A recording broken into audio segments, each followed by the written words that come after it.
hype about how important the Chevy Volt is to General Motors.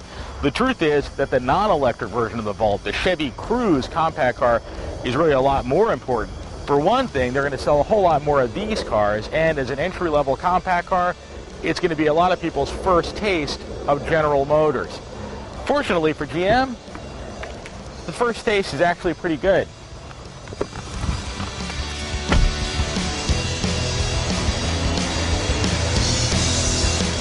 The Cruze isn't the most exciting car on the roll drive, but I actually don't think it's supposed to be. It's supposed to be a good car, and it is that. What I really like about it is that it feels like a real car. For a price and size where you're competing against the Toyota Corolla and the Ford Focus, you're not constantly reminded of the fact that it was cheap.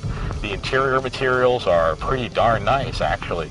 Even the plastic hard parts are snapped together nicely and fit together nicely, and they're nice shapes. And there's little touches like soft plastic around the knobs so they feel good on your fingers.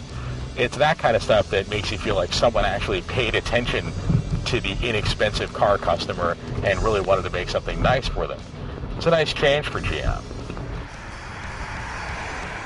The base Cruze is definitely tuned a little bit more for comfort than for performance, but the performance isn't bad at all. You throw this thing into a curve and it handles it pretty well. It could have had independent rear suspension. That was sacrificed for the sake of trunk space, which is important in this segment. But even so, the car handles really well with a more sophisticated solid rear axle suspension. The steering gives you nice feedback, and engine power is way more than enough. This isn't the turbocharged model, but even so, I don't feel like I need more engine power. What would be nicer is maybe a nicer engine sound.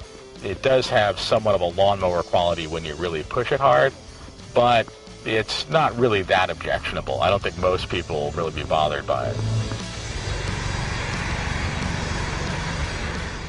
Bottom line, the Chevy Cruze is a cheap car, but it doesn't feel like a cheap car. That's why I think it's probably going to be a hit with customers, and that's really what General Motors needs right now more than anything.